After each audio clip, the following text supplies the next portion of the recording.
Indépendance, tcha-tcha, tozumiye. Oti kwanza, tcha-tcha, tubakidi. Au table ronde, tcha-tcha, va gagner. Oni panda, tcha-tcha, tozumiye. Indépendance, tcha-tcha, tozumiye. Oti kwanza, tcha-tcha, tubakidi.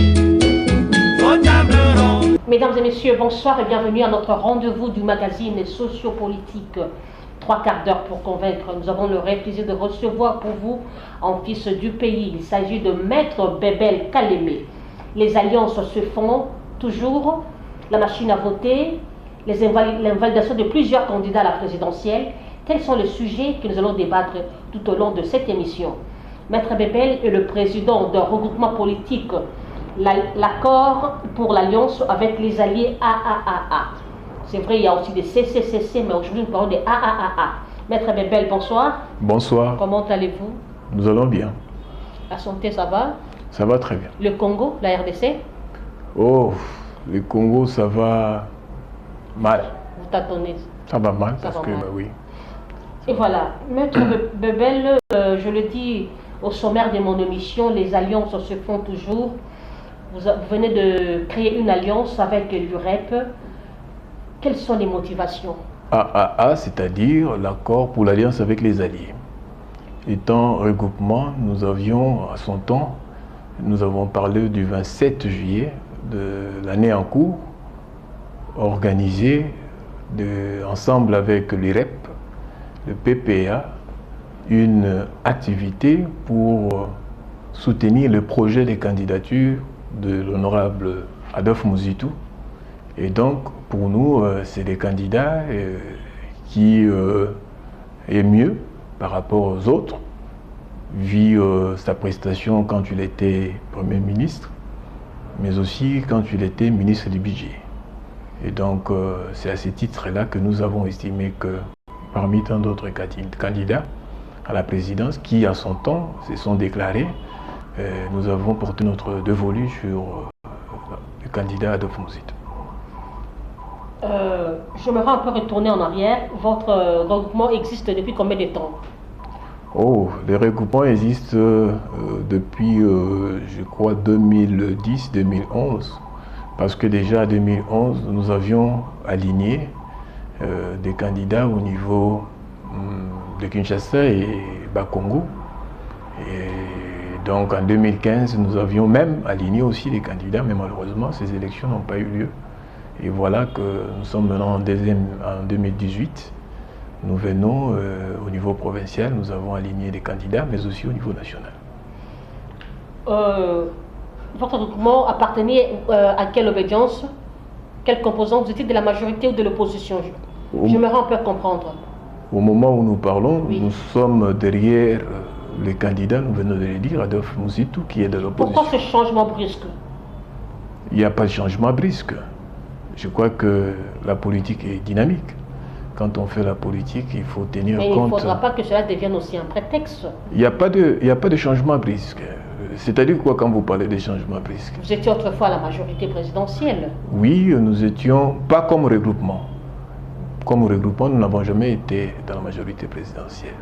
C'est le parti, un des partis faisant partie du regroupement, excusez pour la tautologie, le PLDP qui faisait partie, n'est-ce pas, de la majorité présidentielle. Mais comme je venais de vous dire, le regroupement AAA, qui existe depuis 2010, n'a jamais fait partie de la majorité présidentielle. Nous parlons en termes de regroupement. Et donc, aujourd'hui, nous avons dit, nous sommes derrière Adolphe Muzitu, et celui-là, sans nul doute, il est de l'opposition. Quelle est cette motivation? Je vais encore répéter ma question. C'est vrai, la répétition, c'est la mère de la science. À l'époque de Muzitu, c'est vrai, il y avait toujours eu l'insécurité, le social que nous avait prouvé le chef de l'État n'allait pas toujours bien. Qu'est-ce qui vous a motivé d'aller derrière Muzitu? Qu'est-ce qu'il a de spécialité? Oui. Il y a Jean-Pierre Bemba, il y a Sami Badibanga, il y a Jean-Paul Moka. Pourquoi seulement le choix porté sur Muzitu? Quelle est sa spécialité? Je crois que il faut commencer à apprécier l'homme à son époque. Il y a des candidats, c'est vrai, qui se sont prononcés pour la présidence de la République. Mais je crois, personnellement, s'il faudrait les dire, vous sentez le sondage au niveau de la population. Parmi les premiers ministres qui ont eu à diriger ce pays, Muzito est coté et mieux coté parmi. Donc je crois que dire qu'à l'époque où il y avait des chômages, oui, on peut dire qu'il y avait des chômages, mais il faut compter ce chômage-là pendant que Muzito était là. Je vous ai dit l'autre fois que c'est pendant la période de Muzito, nous étant étudiants de l'université de Kinshasa, et précisément de la faculté de droit, nous sommes restés pendant 15 ans où on n'organisait pas les concours des magistrats. Mais Muzito, à son époque, il a organisé le concours de magistrats où nous avons aujourd'hui plus de 200 magistrats qui ont passé ces concours-là. Donc c'était à l'époque de Muzito, quand vous dites qu'il y avait des magistrats.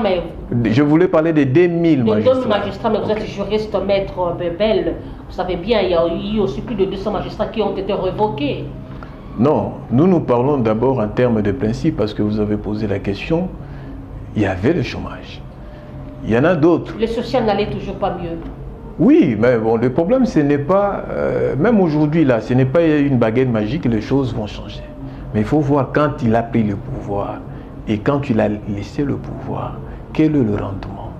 Hein? On peut dire que le social n'allait pas très bien, mais quand Muzito était Premier ministre, vous pensez que le social, pendant l'époque de Muzito, est le même, parce que lui a stabilisé le taux de devises dans ces pays-ci. Il a laissé le devise en 92. Aujourd'hui, c'est combien? Donc, il faut essayer d'apprécier la personne pendant cette période-là, son époque. Vous voyez?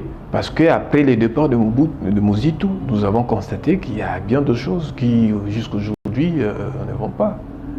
Donc, il a porté sa main à l'époque, comme je l'ai dit, des grandes réformes. Il a engagé des gens, il a créé la bancarisation, d'abord c'est son initiative, même l'effacement des dettes. Mais c'est le Muzito qui est à la base de cela. Donc on ne peut pas dire que lui n'a rien fait. Donc c'est quelqu'un qui, par rapport aux autres premiers ministres, s'il faut les comparer. Donc il n'est pas médiocre. Non, mais Muzito, comment est-ce que Muzito peut être médiocre? Les policiers qui savent bien ce que Muzito a fait, les militaires également. Donc on ne peut pas dire Muzito est médiocre, ça ce n'est pas évident. Maître Bebel, il y a eu 6 candidats invalidés, dont fait partie votre candidat, Adolphe Muzito. Comment vous avez reçu cette nouvelle? Une déception, un choc, un désespoir? Un choc parce que j'ai reçu ça nuitamment. Un choc et j'ai eu l'insomnie parce que je ne réalisais pas que Muzito pouvait être invalidé. Et surtout que je suis un petit peu apaisé quand j'ai appris les mobiles ou la motivation pour lesquelles il a été invalidé. On parle de conflit avec oui, le conflit d'intérêt avec le PALU. Or, nous savons très bien que le PALU comme parti politique n'est pas partie prenante au processus électoral. C'était pour vous un choc, un désespoir? Je dis c'était un choc parce que c'était nuitamment que j'ai appris l'information et je ne m'attendais pas à cela. En tout cas, pour moi, j'étais un petit peu par la suite soulagé quand j'ai appris le mobile. La motivation pour laquelle il a été invalidé. On parle de conflit d'intérêt avec son ancien parti qui est le PALU. Or, nous savons très bien que le PALU en soi n'est pas partie prenante comme parti politique au processus électoral. Et donc, lorsqu'on dit qu'il est en conflit, bon, ce que moi je sais, c'est le regroupement politique. Ne vont pas jouer. Et à ce moment-là que nous mettons à l'épreuve. Venons voir le verdict. Comment est-ce que qu'aujourd'hui, Muzito a été invalidé injustement. Posé sa lettre de démission. Son dossier a été reçu pour le compte de l'IREP. Je dis, je ne vois pas les choses de cette manière-là. Je fais confiance à la justice de notre pays. Certains même disent que Chadari est le candidat de la machine à voter. Nous sommes en train, comme tous les membres de l'opposition, on devait avoir la machine à voter.